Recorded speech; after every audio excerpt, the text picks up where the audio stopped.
அ தாகூர்ட்ட தொடர்ந்து அ முன்வைக்கப்படுற ஒரு கேள்வி என்னன்னா, தாகூர்ட்ட மட்டும் கிடையாது. தாகூர் மாதிரி கவிஞர்கள், இலக்கியவாதிகள்ட்ட வந்து தொடர்ந்து பொது சமூகத்தால் முன்வைக்கப்படும் கேள்வி என்னன்னா, இலக்கியத்தினால் என்ன பயன்? அப்படிங்கிற ஒரு கேள்வி தான். இது இந்த இலக்கியத்த படிக்கிறதுனால எனக்கு என்னோட வியாதிகள் தீருமா? இல்ல என்னோட வருமானம் கூடுமா? அப்படிங்கிற கேள்விகள் தொடர்ந்து முன்வைக்கப்படுகிறது.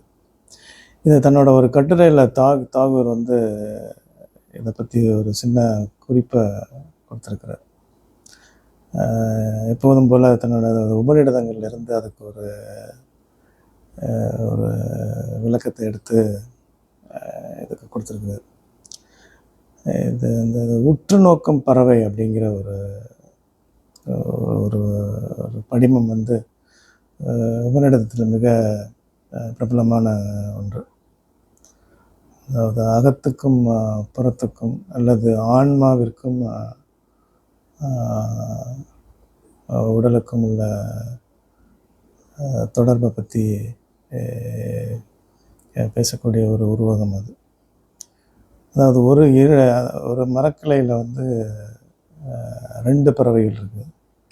ஒரு பறவை வந்து சில பழங்களை சாப்பிட்டுட்ருக்கு. இன்னொரு பறவை வந்து அந்த சாப்பிட்ற பறவையை வந்து உற்று நோக்கிக்கிட்டு இருக்கு. இது இது இந்த சாப்பிட்ற பறவையை வந்து அவர் வந்து சாப்பிட்ற பறவைக்கு கிடைக்கக்கூடியது வந்து ஒரு ஒரு போகம் அப்படிங்கிற போகம் அல்லது ஒரு பயன் அல்லது ஒரு ஒரு நடைமுறை பலன் அப்படின்னு சொல்கிறது. அந்த உற்று நோக்கிற பறவைக்கு வந்து கிடைக்கிறது வந்து ஆனந்தம் அப்படிங்கிறது. இந்த படைப்பு, இந்த இலக்கியம், கலை இது எல்லாத்தையுமே வந்து அவர் வந்து இந்த உற்று நோக்கிற பறவையோடு தான் கம்பேர் பண்ணுறார். அதாவது ஆனந்தத்தில் இருப்பவர்களால் மட்டுமே படைப்பு செயலில் ஈடுபட முடியும் அப்படிங்கிற ஒரு கான்செப்ட் இது. ஸோ அந்த போகத்தில் இருப்பவர்கள் வந்து லௌகிக வாழ்க்கையில் இருக்கக்கூடியவர்களாக கூட நம்ம கன்சிடர் பண்ணிக்க முடியும். பட் இதோட மெயின் இன்டர்பிரிட்டேஷன் என்னன்னா, இந்த இது ஒரு இது இது வந்து ஆக்சுவலாக ஆன்மாவுக்கும் உடலுக்கும் இடையில் இருக்கக்கூடிய ஒரு தொடர்பு. இல்லைன்னா அகத்துக்கும் புறத்துக்கும் இதை எப்படி கனெக்ட் பண்ணுறது அப்படிங்கிறத பற்றி தான் இந்த உபநிடதம் பேசுதுன்னு நினைக்கிறேன். தன்னை உற்று நோக்கும் பறவை, தான் உண்பதை உற்று நோக்கும் பறவை. இங்கே இரு பறவைகளாக கொடுக்கப்பட்டிருந்தான் உருவங்கள். இது ஒரு ஒரு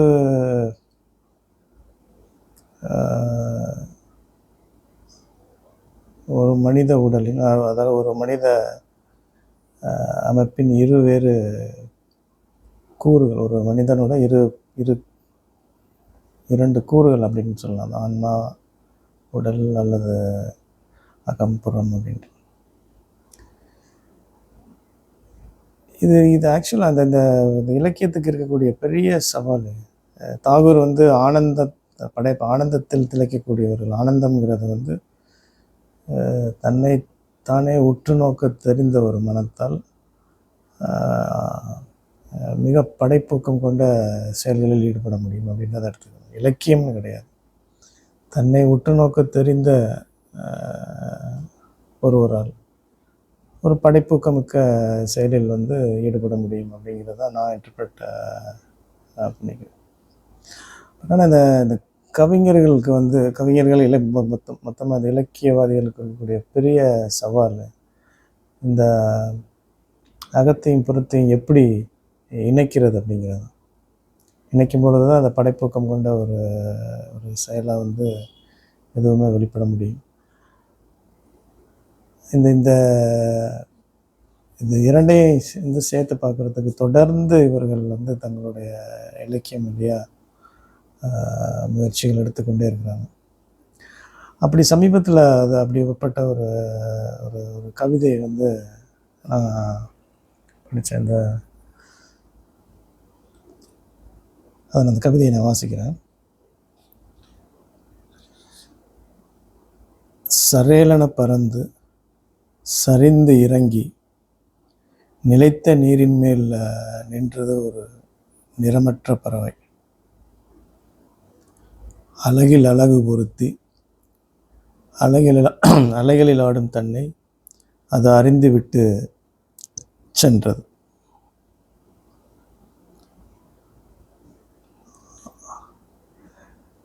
இந்த கவிஞரோட பேர் வேணு வேட்ராயன். இந்த அழகில் அழகு அப்படிங்கிற இது அவருடைய முதல் கவிதை தொகுப்பு. வளர்ந்து வரும் இளம் கவிஞர்களில் மிக முக்கியமானவர் வேணு வேட்ராயன். இவர் ஒரு மருத்துவரும் கூட.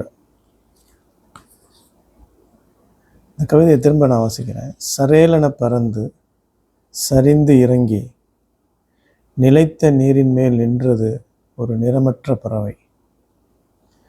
அழகில் அழகு பொருத்தி அலைகளில் ஆடும் தன்னை அது அறிந்து விட்டு சென்றது. இந்த ரொம்ப அபூர்வமாக தான் நம்ம இந்த அகத்தையும் புறத்தையும் ஒன்றாக்கி சிருஷ்டிச்சு பார்க்கக்கூடிய ஒரு இலக்கிய படைப்புகளை, கவிதையோ இல்லை நாவலோ ஒரு சிறுகதையோ நம்ம பார்க்க முடியுது.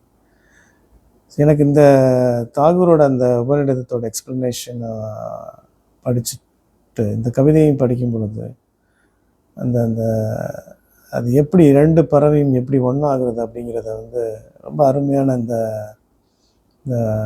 வரிகள் மூலமாக அந்த கவிஞர் வேணு வேட்ராயன் வெளிப்படுத்தியிருக்கிறார். இது சிம்பிளாக சொல்லணும்னா, அது ஆக்சுவலாக தண்ணியில் போய் மேலேருந்து பறந்து இறங்கி தண்ணியில் நின்று தண்ணியை குடிச்சிட்டு போகுது பறவை, அவ்வளோதான். இதுதான் அந்த கவிதை இதோட காட்சின்னா இந்த காட்சி தான். பட் ஆனால் அந்த காட்சியில் அது தன்னை அருந்தும் பொழுது, தண்ணீர் அருந்தும் பொழுது அது தன்னையும் அருந்துகிறது. அதோட பிம்பம் அந்த தண்ணியில் இருக்கு. ஓகே, ஸோ அது அந்த அழகு, அந்த மூக்கு வழியாக, அந்த வாய் வழியாக அந்த அழகு வழியாக தண்ணீர் அருந்தும் பொழுது அந்த கீழே இருக்க அதோட பிம்பத்தையும் அது அறிந்து செல்கிறது.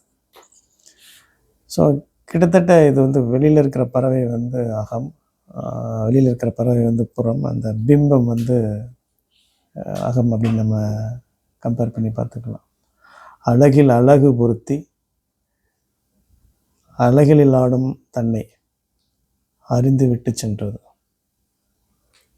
ஸோ தன்னையே அறிந்து விட்டு சென்ற இது கிட்டத்தட்ட உற்று நோக்கும் பறவை, தன்னை உற்று நோக்கி கொள்கிற ஒரு பறவை, அல்லது தன்னுடைய அகத்தையும் புறத்தையும் ஒரு ஒன்றாக்கக்கூடிய ஒரு பறவை அப்படின்னு நம்மளால் உருவாக்க முடியும். இதை விட இந்த இது ஆக்சுவலாக இப்போ இந்த அகத்தையும் புறத்தையும் இணைக்கிறது அப்படிங்கிறத விட இந்த கவிதை மெயினாக சாதித்தது என்னென்னா, ஒரு பிளைன் நம்மளோட டேமில் சொல்லணும்னா, இந்த கனவையும் சாத்தியத்தையும் இணைச்சு பார்க்குறது. நம்மளுடைய கனவுகளில் இருந்தால் கூட அந்த கனவுகளை எட்டி பிடிக்கும் பொழுது தான் சாத்தியப்படுகிறது. இந்த அழகில் அழகு தொகுப்பில் இருக்கக்கூடிய பெரும்பாலான கவிதைகள் அந்த கனவை எட்டி பிடிக்க மேலுள்ள கவிதைகள் தான். இந்த கவிதைகளில் தான் அந்த கனவு சாத்தியமாக்கிறது, கனவை எட்டி பிடிக்கக்கூடிய சாத்தியம் அமைஞ்சிருக்குன்னு வர நான் நினைக்கிறேன். ஸோ திரும்பவும் அந்த கவிதையை வாசிக்கிறேன். சரேலென பறந்து சரிந்து இறங்கி நிலைத்த நீரின் மேல் நின்றது ஒரு நிறமற்ற பறவை. அழகில் அழகு பொருத்தி அலைகளில் ஆடும் தன்னை அது அறிந்து விட்டு சென்றது.